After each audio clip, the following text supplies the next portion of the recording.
Hey YouTube. So I don't know if you, well, obviously you remember.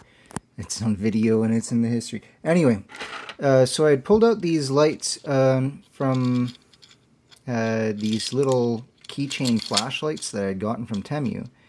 And when I disassembled it, the first thing that I noticed is that this little pack over here was not actually, it wasn't actually connected to the solar panel. It was stuck on with glue to or actually more like two-way tape on the back. But and I put a little piece of paper over here because I was just using it with my fingers. But yeah, anyway, it worked. Unfortunately, I broke the little tab here, so this one doesn't really work anymore unless I like manually forcefully connect it. But the flashlights themselves work. And for all the rest of them, I printed these little plugs to fill in the spot where the solar panel was. And then I tested out all of the little solar panels to see how much how much voltage each one would put out. Now, this one over here was putting out 4.4 volts under my testing and lighting conditions. And so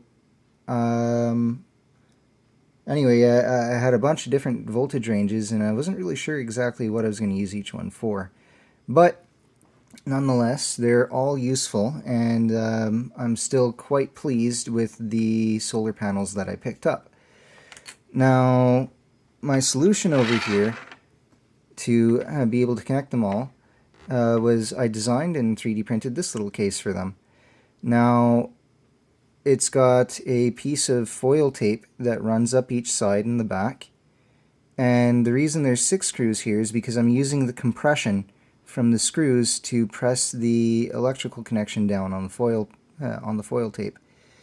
And the reason for that is when I tried to solder to these little tabs here, the type of solder that I had didn't play along very well, and it was more frustration and damage to the cells than any kind of success in connecting them.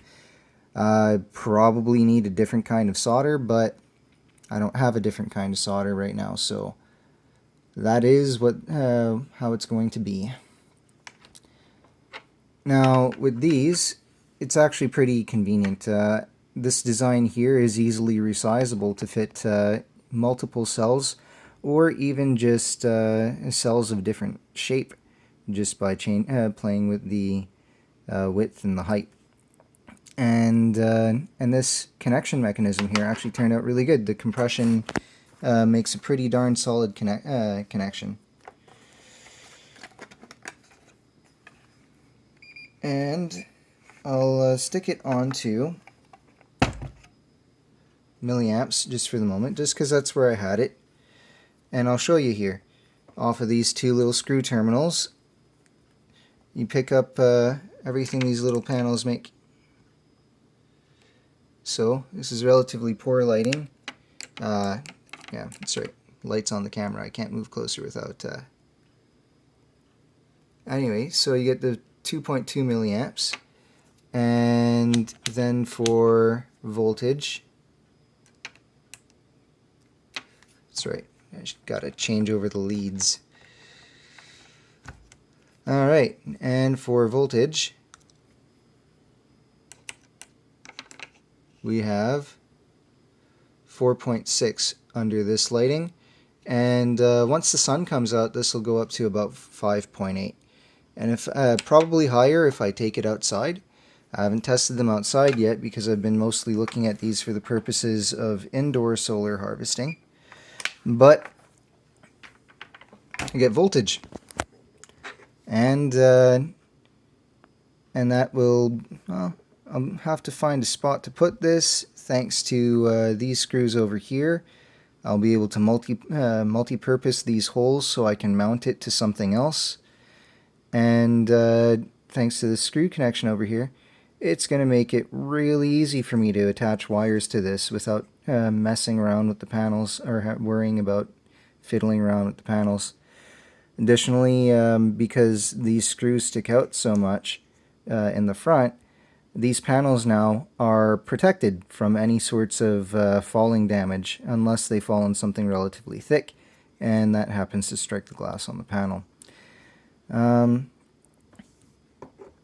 So anyway, once I figure out a project to do with this, or something that I want to keep charged with this, I'll come back and show you the setup that I come up with. And the other day I had shown you that I was making a solar rechargeable remote.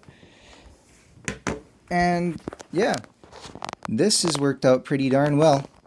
I had tried using PVA glue on the back of here to stick this panel down, and that didn't quite really work out. It didn't stick. That being said, having the little holder here is working out well, and it's actually kind of a blessing that it didn't stick, because there's no way I'd be able to pull it off and change the batteries and reinsert these parts if this had all stuck together. So it was actually a good thing that the panels can be removed. Right now it's still alkaline batteries in here, so the recharging capacity for this is extremely limited. But what I did notice is that if the remote is used for very short bursts and then purposefully left somewhere where there's sufficient lighting, you can kind of sort of recover most of the power that you lost in that short burst of usage. So it would be even better if this remote was not backlit on both faces, but it is, so that can't be helped. I also have some wireless keyboards as well that I might test this out with, because I do have a wireless keyboard where it's not backlit. The only real power draw is the connection to the computer. So that might actually be a really good candidate for creating a indoor solar add-on, where between the intermittency of the use of the keyboard and the small amounts of power that the solar panels are generating, that might be a way to reduce battery waste. You know, we're all supposed to be thinking about ways to reduce, reuse, recycle, and create a greener planet. And you know what? Eliminating battery waste as much as possible would be one of the best ways to do that. I think so, anyway. Anyway, until next time, YouTube, have a good day.